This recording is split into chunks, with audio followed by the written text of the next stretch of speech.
মতো চরিত্রবান যুবক আর হতে পারে না। এক পর্যায়ে বাসায় চলে গেলেন।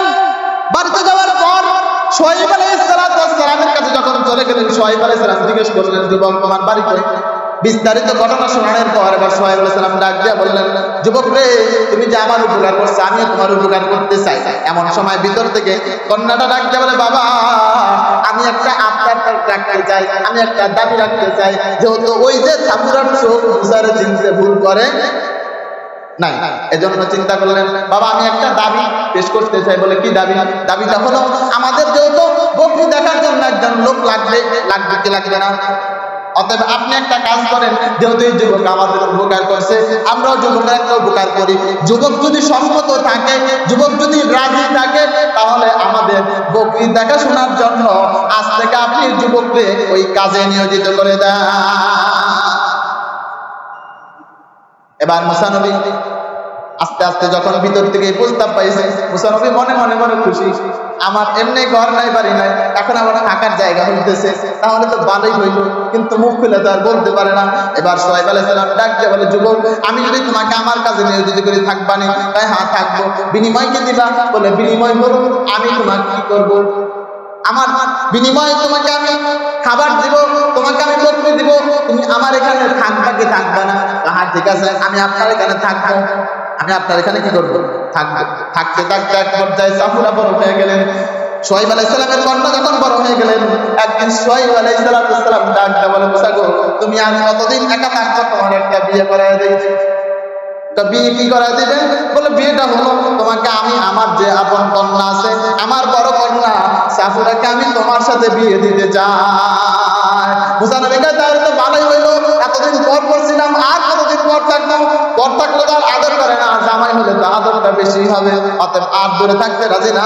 আপনি যদি রাজি হন, মিয়া বিবি রাজি কিয়া করেগা কাজী।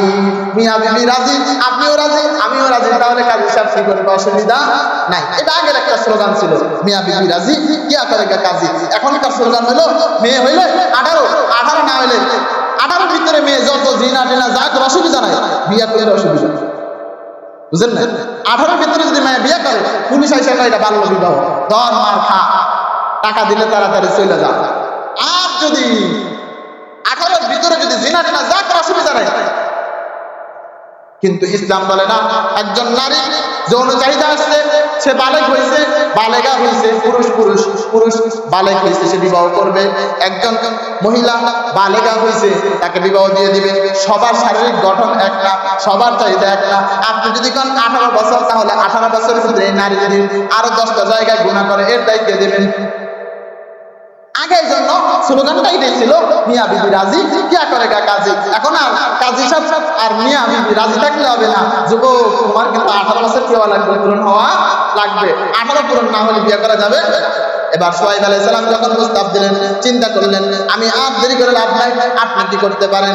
আপনি যদি বলেন, তাহলে আমি আপনার কন্যাকে বিয়ে করতে রাজি। শুআয়ব আলাইহিস সালাম, ঠিক আছে, আমি আমার ওই যে সাফুরা, আমার যে বড় কন্যাটা আছে, আমি তাকে তোমার কাছে দিয়ে দিব। এবার শুআয়ব আলাইহিস সালাম যখন এই কথা বললেন, ডাক দিয়া বললেন, আমার তো কাছে তো কোনো মহারানা নাই, আমি আপনার মেয়ের যে বিয়ে করবো, আমি কি দিয়ে বিবাহ করবো? মহারানা নাই। বাসর করে যে মাপ চাইলে হবে না, বরং স্ত্রীর মহারানা আগে পকেটে রাখতে হবে, ঠিক না? আমাদের তো বাসর করে যায় বলে কি চাই? মাপ চাই বলে। আমি যদিও জানি না, শুনছি আর কি। বাসর করে যায় বলে কি চাই? মাপ চাই। আসলে আগে নিজে পকেটে মহারানা নিয়ে তারপরে সেটা কি করা? বিয়েতে নামা দরকার। মাপ চাইলে কাম হবে? ওই বেচারা তো ওই সময় ঠেকাই ফেলে হলো, কি করবে? মাপ করবে। এবার মুসা আলাইহিস সালাম যখন বললেন যে আমার তো আপনার কন্যাকে মহারানা দেওয়ার মতো কিছু নাই, আপনি আপনার কন্যাকে কিভাবে বিবাহ করবো? বলে মহারানা হলো, তুমি আমার একদিন আর দুদিন না, তুমি আমার কন্যার মহারানার পরিবর্তে 8 বছর পর্যন্ত আমার কর্মচারী, আমার মালামাল গুলো দেখাশোনা করবা, আমার বক্তির রাখাল হিসেবে থাকবা। 8 বছর যখন পূর্ণ হয়ে যাবে, তখন তোমার মহারানা আদায় হয়ে যাবে, তুমি তোমার স্ত্রীকে নিয়ে যেখানে ইচ্ছা সেখানে তুমি থাকতে পারবা। সুবহানাল্লাহ। এবার মুসা নবী দীর্ঘদিন পর্যন্ত তার সাথে কি করতেছেন, থাকতেছেন, করতেছেন, মহরণ আদায় করার জন্য চেষ্টা করতেছেন। হঠাৎ করে যখন কি হয়ে গেল, 8 বছর শেষ হয়ে গেল। 8 বছর শেষ হয়ে যাওয়ার পর 8 বছর যখন শেষ হয়ে গেলেন, একবার শুআয়ব আলাইহিস সালাম এবার কি করলেন, তিনি একখানা হাতের লাঠি নিলেন। বিবাহ যখন হয়ে গেল, এখন বকরি চড়াইতে দিবেন। বকরি চড়াইতে দেওয়ার জন্য তার হাতে একটা লাঠি ছিল। মুসা নবীকে বললেন, মুসা এই যে লাঠিটা নাও, লাঠিটা নিয়ে তুমি, এটা তোমার স্বাভাবিক কোনো লাঠি না, এটা একটা নবুয়তি লাঠি। আল্লাহ এটা আদম থেকে ঈসা পর্যন্ত প্রত্যেক নবীকে আল্লাহ যে একটা লাঠি দান করছে, এই লাঠিটা হলো সেই লাঠি যেই লাঠির মাধ্যমে আল্লাহ তোমাকে সমস্ত বিপদ আপদ থেকে হেফাজত করবে। সুবহানাল্লাহ। মুসা আলাইহিস সালাম কয় তাহলে দেন। এবার লাঠিটা যখন নিচে, মুসা নবী নিচে থুইয়া দিচ্ছেন। শুআয়ব আলাইহিস সালাম যখন নিচে থুইছে, কয় যে তুমি লাঠিটা উঠাও, কিন্তু মুসা আলাইহিস সালাম লাঠি উঠাইতে পারে না। শুআয়ব আলাইহিস সালাম কয় এবার তুমি যা আল্লাহর নাম নিয়ে উঠাও। আল্লাহর নাম নিয়ে যখন লাঠি উঠাইছে, সঙ্গে সঙ্গে লাঠি মুসা নবীর হাতে চলে আসছে এবং বলছে, তুমি যখন কোথাও রাখাল হিসাবে যখন তুমি বকরি চড়াইতে যাবা, যখন এই লাঠিটা সাথে নিয়ে যাবা, তখন তোমার সব বিপদ আপদ থেকে হেফাজত করবে কে? আল্লাহ তাআলা এই লাঠির মাধ্যমে তোমার বিপদ থেকে হেফাজত করবে। এক পর্যায়ে মুসা নবী এবং বলে দিয়েছে, তুমি ওই পাহাড়ের কাছে যাবা না, সেই পাহাড়ের কাছে অনেক সাপ বিচ্ছু থাকে, হিংস্র প্রাণী থাকে, সেখানে যদি যাও তাহলে তোমার বকরির উপর আঘাত করবে, তোমার উপর আঘাত করবে। এই বলে মুসা নবী একদিন বকরি চড়াইতে যাইতেছেন, কিন্তু বকরি আর তার আদেশ মানে না। সব বকরি যেই দিকে যাইতে নিষেধ করছে, সব বকরি সেই দিকে যাওয়া আরম্ভ করছে। বকরি যখন দীর্ঘ দূর পর্যন্ত চলতে চলতে চলতে চলতে মুসা নবী ক্লান্ত হয়ে গেলেন। বকরির পিছনে দৌড়াইতে দৌড়াইতে মুসা নবী ক্লান্ত হইয়া মারবে মস্তকের ভিতরে বাড়ায় একটু বলছেন, সেটা হলো মুসা নবী এত রাত, একদিকে গরম মানুষ, আবার তারে সারাদিন পর্যন্ত দৌড়াইছে। ক্লান্ত অবস্থায় তিনি একটা বকরিরে ধরছে। বকরিরে দইরা তিনি বকরিরে নামাইরা বকরির পাটা ধরছে। পাটা দইরা দেখেন বকরির পাটা একবারে দাগ হয়ে গেছে, রক্ত বের হয়ে যাইতেছে। এমন সময় ওই বকরির পার দিকে তাকায়, কিরে বকরি, কিরে ছাগল, তুই যদি না দৌড়াইতি তাহলে তো ব্যথা পাইতি না। কিরে ছাগল, তুই যদি ঠিক মতো গাছটা খাইতি, এক জায়গায় থাকতি। মানে তার দরদ হইয়া অনেকগুলো কথা বলছে।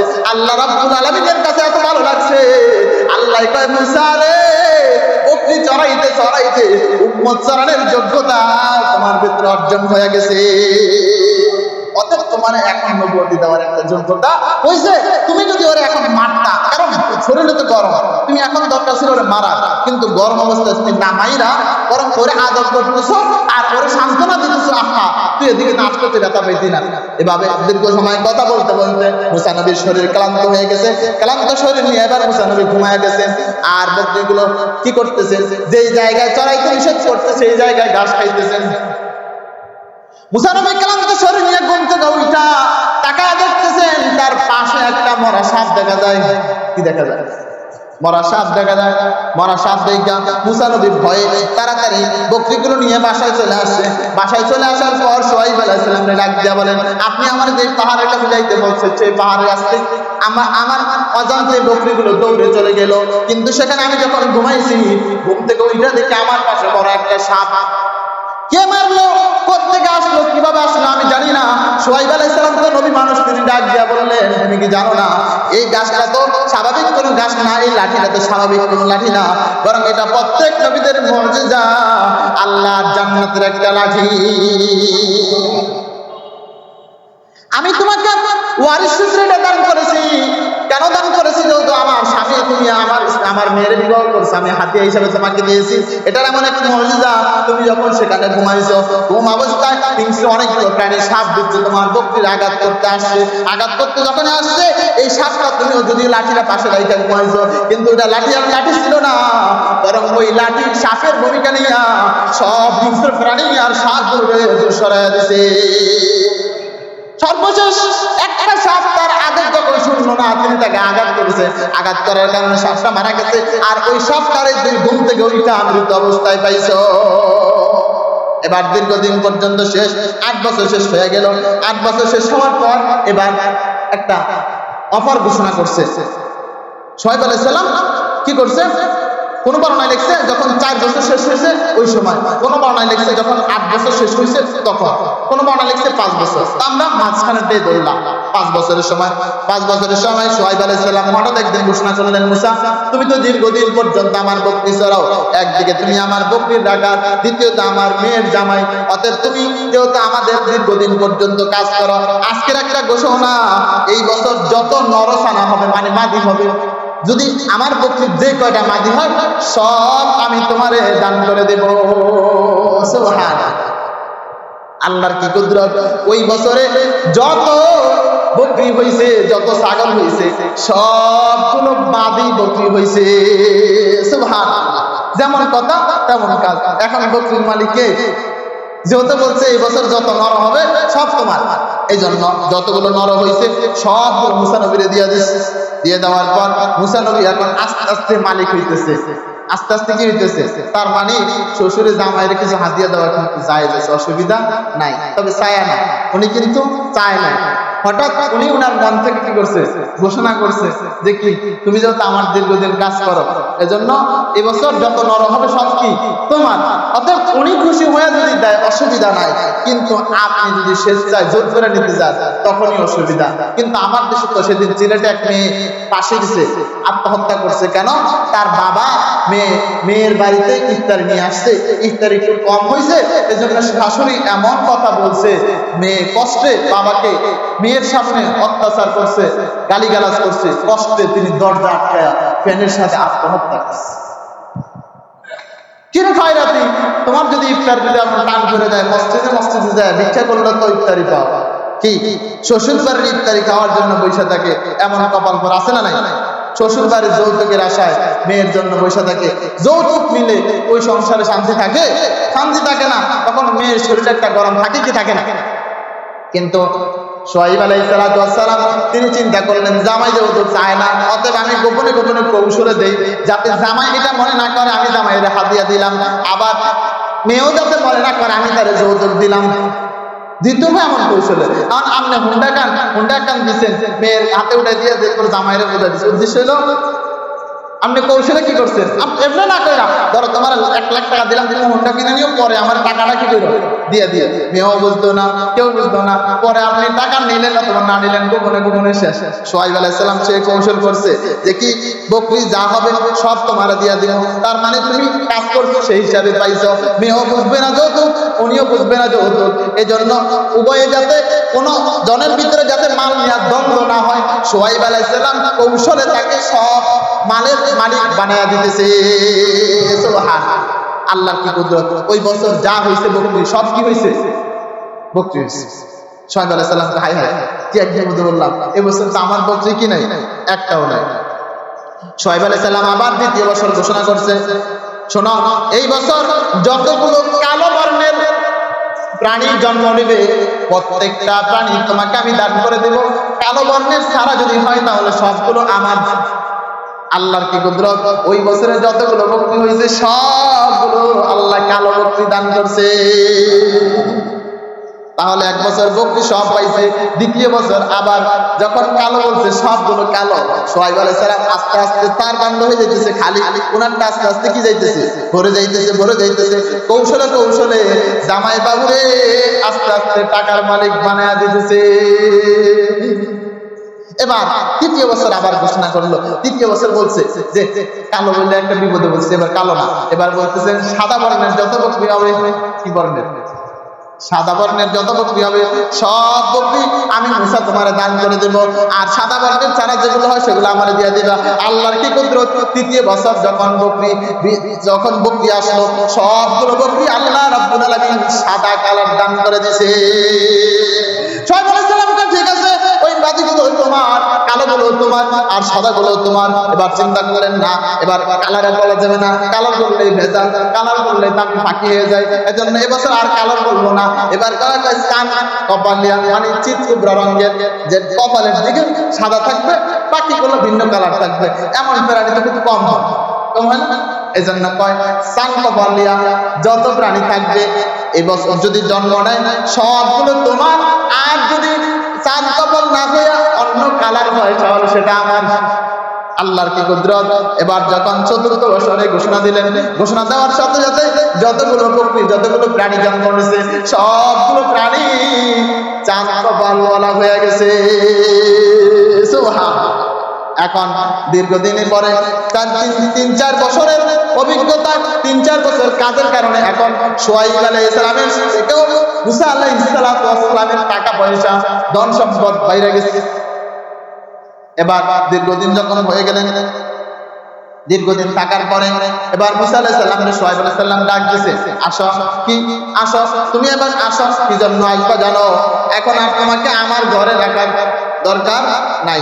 তার মানে ছোট্ট মেয়ে বড় হয়ে গেছে। ছোট্ট মেয়ে যখন বড় হয়ে গেছে, বড় মেয়ের আগে সরাইতে হবে। ঘর জামাই রাখেন, অসুবিধা নাই, তবে ঘর জামাই স্থায়ী ভাবে রাখা যাবে না। তোমার টাকা ছিল না, পয়সা ছিল না, টাকা পয়সার মালিক বানাতে দিলাম, এখন আর ঘর জামাই দরকার নাই, ঘর বানালো। এখন আপনি আপনার ঘরের ভিতরে আগের মেয়েরও রাখছেন, পরের মেয়েরও রাখছেন, তাহলে পিঠাপিঠি বাঁচবে কি বাঁচবে না? বাঁচবে কি বাঁচবে না? এজন্য আপনার এখন শুআয়ব আলাইহিস সালাম ঘর জামাই রাখছে, ঠিক ঘর জামাই শুআয়ব আলাইহিস সালামের এটা সুন্নাহ, অসুবিধা নাই। মুসা আলাইহিস সালামের এটা সুন্নাহ, আপনি মানতে পারেন, অসুবিধা নাই। কিন্তু দীর্ঘদিন থাকা এটা সুন্নাহ নয়। দীর্ঘদিন যখন হয়ে গেলেন, শুআয়ব আলাইহিস সালাম এবার কৌশল কইতেছে, শোনো বাবা, ঘরে থাকবে এটা কয় না, শোনো তুমি তো অনেকদিন হয়েছে, কৌশলে কথা বললে কখনো কিন্তু পিঠাপিঠি বাজার কথা, কিন্তু আমরা কথা কৌশলে তো বলতে পারি না, বরং আরো ঝগড়া বাজায় যায়। শুআয়ব আলাইহিস সালাম কত কৌশলে কথা বলছে, শোনো বাবা, তুমি তো অনেকদিন হয়েছে বাড়ির থেকে আসছো, তোমার মার কথা মনে পড়ে না? দুর্বল জায়গা দিয়ে দিচ্ছে, তোমার মার কথা মনে পড়ে না, তোমার বাবার কথা মনে পড়ে না? তাই হ্যাঁ মনে পড়ে। তোমার তো এখন অনেক টাকা পয়সা হয়েছে, অনেক বকরি হয়েছে, এগুলো রাখার জন্য তো তোমার একটা জায়গা দরকার। অতএব আমার এখানে তো আর জায়গা হয় না, অতএব তুমি তোমার বাড়িতে এগুলো নিয়ে রাখে আসো। আমার বাড়িতে থাইকো না, এটা কি করে না বলে না, এগুলো নিয়ে তুমি তোমার বাড়িতে রেখে আসো। বকরি টকরি নিয়ে বাড়িতে গেলে বাড়ির থেকে ওগুলো খুঁজে আবার আসবে, ওগুলো ভালো ভালো হবে কিনা, এই জন্য এগুলো তুমি বাড়িতে রেখে আসো। তোমার মাল আমি আর কয়দিন রাখবো, আমার বাড়িতে রাখা দরকার নাই, তোমার বাড়িতে নিয়ে যাও। মুসা আলাইহিস সালাম বললেন, ঠিক আছে, আপনি যদি আমাকে অনুমতি দেন তাহলে আমি যেতে অসুবিধা নাই। এই বলে মুসা আলাইহিস সালাম কি করলেন? শুআয়ব আলাইহিস সালাম থেকে বিদায় নিয়ে গেলেন। লম্বা ঘটনা, বিদায় নেওয়ার পর দীর্ঘ পথ যখন অতিক্রম করলেন, দীর্ঘ পথ আসার পরে মুসা আলাইহিস সালাম দীর্ঘ 10 বছর, কত বছর? শুআয়ব আলাইহিস সালামের বাসায় কত বছর ছিলেন? 10 বছর ছিলেন। অতএব আপনি যদি ঘর জামাই রাখেন গো, সর্বোচ্চ 10 বছর উপরে রাখলে বেজা, ঠিক না? মুসা আলাইহিস সালাম 10 বছর ছিল, আপনি রাখলে 10 বছর রাখতে পারেন, তবে কম রাখতে পারলে ভালো, বেশি রাখতে পারলে কালো। আপনি বেশি রাখবেন না, কম রাখেন, এর ভিতরে বরকত আছে। এবার মুসা আলাইহিস সালাম 10 বছর শেষ হওয়ার পরে তিনি মাদিয়ান অবস্থানের পরে এখন নিজের মাতৃভূমির দিকে যাবেন, নিজের বাড়ির দিকে কি করবে? চলে যাবে। তবে বাড়ির দিকে যখন যাবে, শ্বশুর বাড়ির থেকে যখন চলে যাবে, সাথে বউরে দিয়ে দিবেন। মুসা আলাইহিস সালামের ওই সময় কয় না তুমি বউ তুমি যাও, আমরা তো কই কি মায়ের আর 2 দিন বেড়ায়, তুমি কি করো? যাও। পরে মায়ের কি ফাটা দিল, জামাই বেচারা কয় কি রে, আমারে ফাটা দেয়, মায়ের রাইখা দেয়, তার মানে মনে হয় মায়ের ভালো ভালো খাওয়াইব। মনের ভিতরে শয়তানি ঢুকে না। আপনি যদি বলেন ঠিক আছে, তোমরা দুইজনে এই খাসি একটা আনছি, রান্না করে দুজন খাই, দুজন বিকাল বেলা যাও, মেয়ে থাকতে যাবে, মোরামরি করবে, যেহেতু মার বাড়ি পান থাকতেই পারে, হ্যাঁ না যাবি, জামাই যাবে, তুই থাকবি কেন? যখন জামাই পক্ষ নিয়ে কাজ করবে, জামাই আপনার মাইয়া ছাড়বে, আপনারে ছাড়বে না, ঠিক না? কিন্তু আমরা হলো উল্টা কাজ করি। উল্টা কাজ করার কারণে জামাই চলে গেছে 3-4 দিন, 5 দিন, 7 দিন, ও বেচারা একা একা ঘুমায়, একা একা রান্না বাড়ি করতেছে, আমনে মায়ের এনে আদর করতেছে। তখন বেটার মনে ভিতরে মেসেজ করাম, তুই আসলি না কেন? উনি একটা মোবাইলে বলতে বলতে এক পর্যায়ে তালাকের দিকে চলে যায়। শুআয়ব আলাইহিস সালাম কয়, তুমি যাবা, তুমি তোমার সন্তান সন্ততি যা আছে, তোমার মালপত্র সব নিয়ে যাবা, বউ দিয়ে যাবা এটা বলে না, এবার সব নিয়ে যাও। এবার সব নিয়ে যখন রওনা হয়েছে, রওনা হওয়ার পর আরো অবাক হলো, ওই সময় সাফুরা গর্ভবতী ছিলেন। কি ছিলেন? গর্ভবতী ছিল। আমরা কইতাম তার বাচ্চাটা হোক, আমার বাড়ি থাক, পরে কি করো, পরে তুমি আইসা নিয়ে যাও। কিন্তু যখনই শুআয়ব আলাইহিস সালাম চিন্তা করলো, বাচ্চা যদি আমার বাড়িতে মারা যায়, তাহলে তো বলবো যে আমার বাড়িতে থাকার কারণে কি গেছে, মারা গেছে, অর্থাৎ তোমার বাড়িতে তুমি নিয়ে যাও।